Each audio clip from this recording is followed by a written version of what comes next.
Ya, Assalamualaikum warahmatullahi wabarakatuh. Saya Windra Talia dari mahasiswa STIM Handayan Makassar dari jurusan Sistem Informasi dengan NPM 2017-04-0019.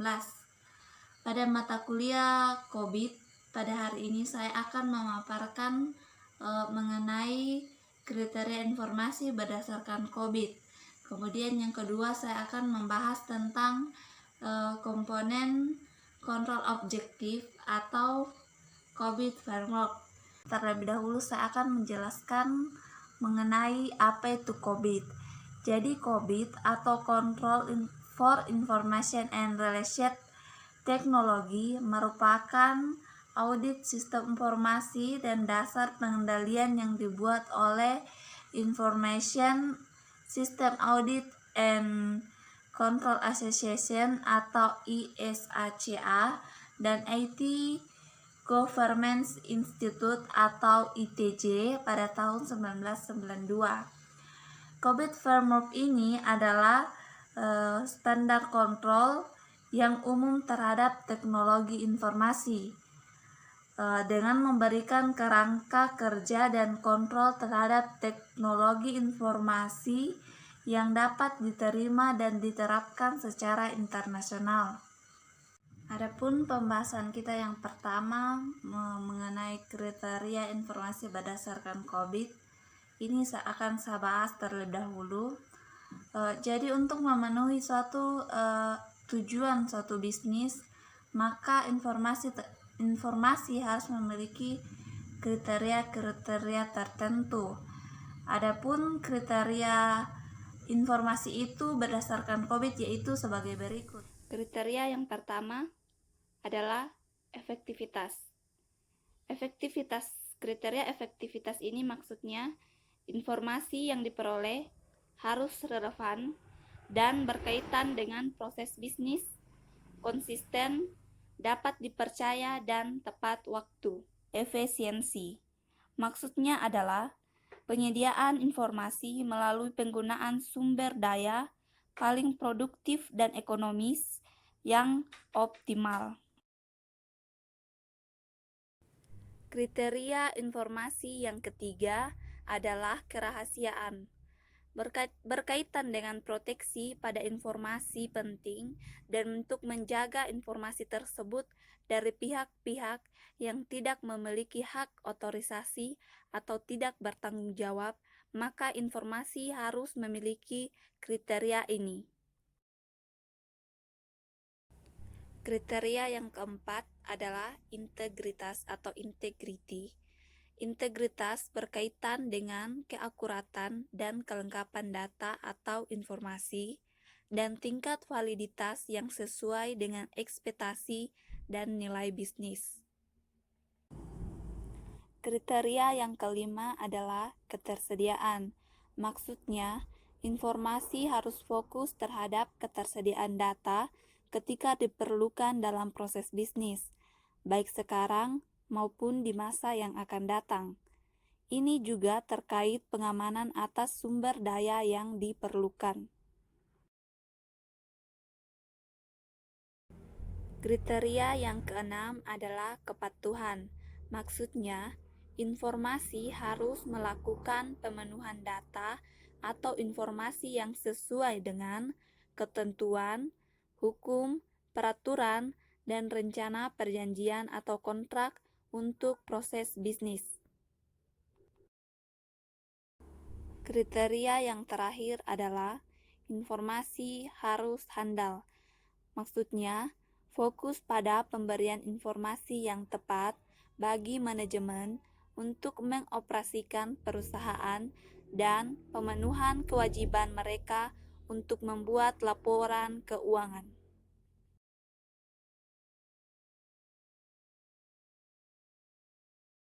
Selanjutnya, pengukuran informasi melalui audit teknologi informasi dengan mengacu pada contoh yang baik berdasarkan COVID.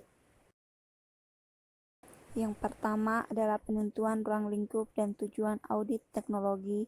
Maksudnya adalah area fungsi dan unit organisasi yang akan diaudit mencakup sistem secara spesifik.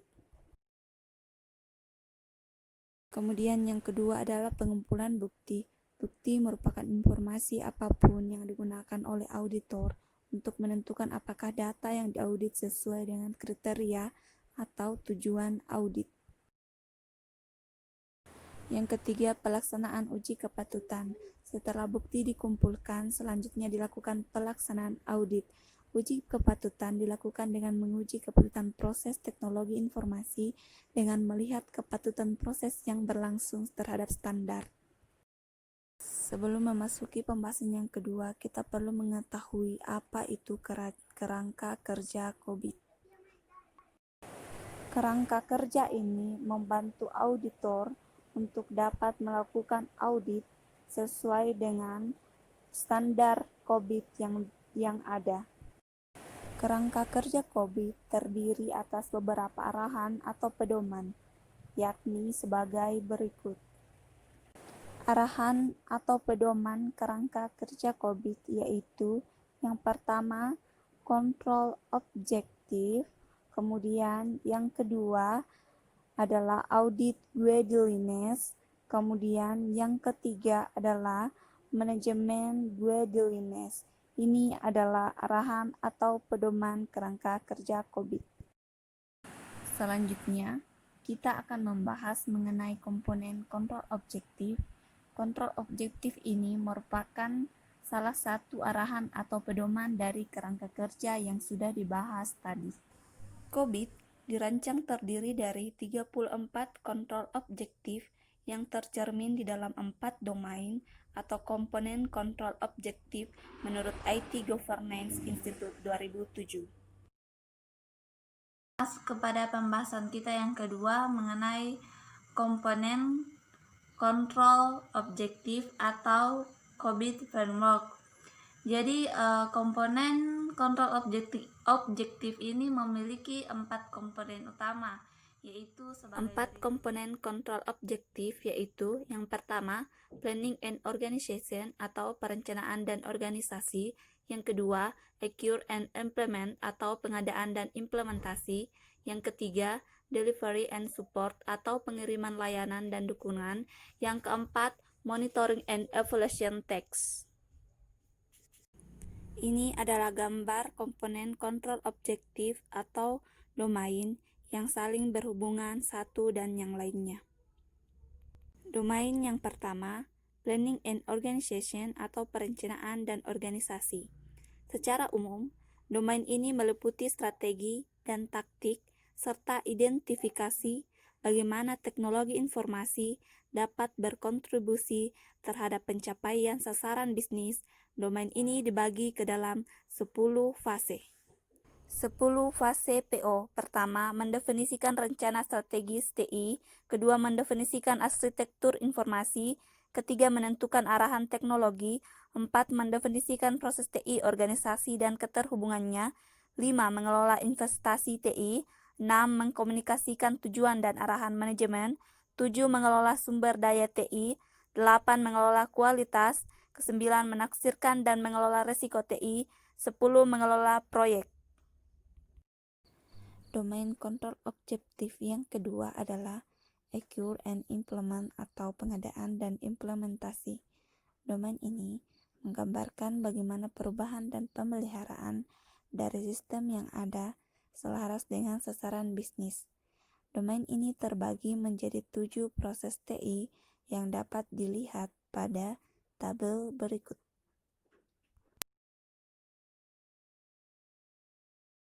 Proses pengadaan dan implementasi. 1. Mengidentifikasi solusi otomatis. 2. Memperoleh dan memelihara software aplikasi. 3. Memperoleh dan memelihara infrastruktur teknologi. 4. Memungkinkan operasional dan penggunaan. 5. Memenuhi sumber daya teknologi informasi. 6. Mengelola perubahan. 7. Instalasi dan akreditasi solusi beserta perubahannya. Komponen kontrol objektif yang ketiga adalah delivery and support atau pengiriman layanan dan dukungan.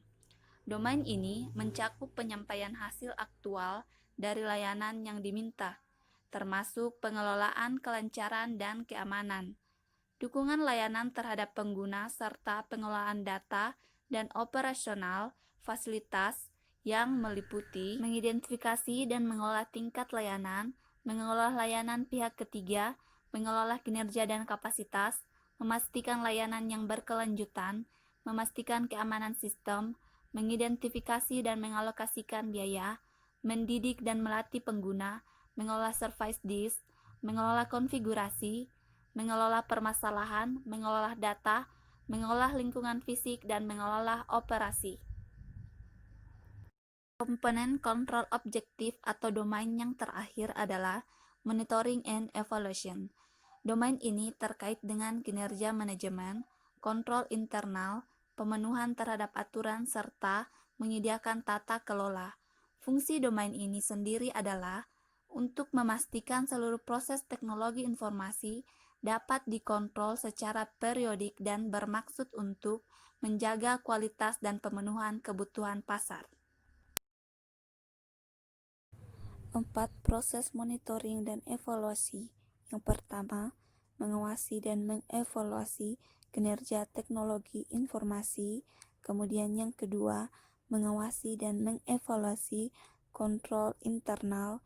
Kemudian yang ketiga, memastikan pemenuhan terhadap kebutuhan eksternal. Kemudian yang keempat ialah menyediakan tata kelola teknologi informasi.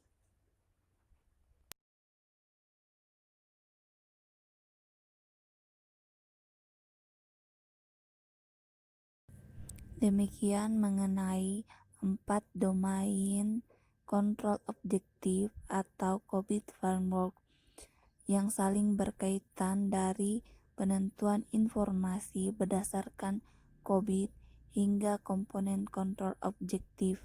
Berdasarkan gambar di atas, dapat disimpulkan bahwa semua komponen di atas saling berkaitan dan saling berhubungan satu dengan yang lainnya.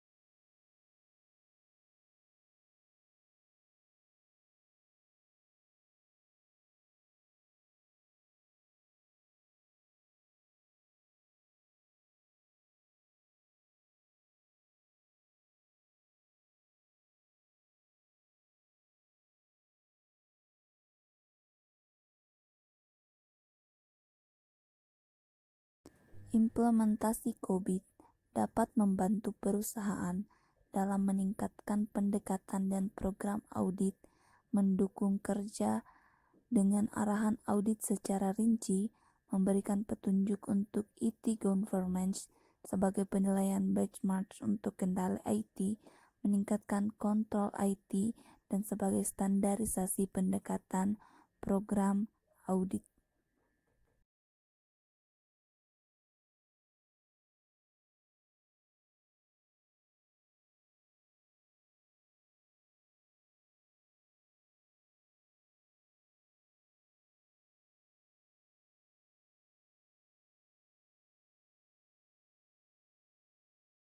Sekian pemaparan saya. Terima kasih atas partisipasi teman-teman. Saya ucapkan Assalamualaikum warahmatullahi wabarakatuh.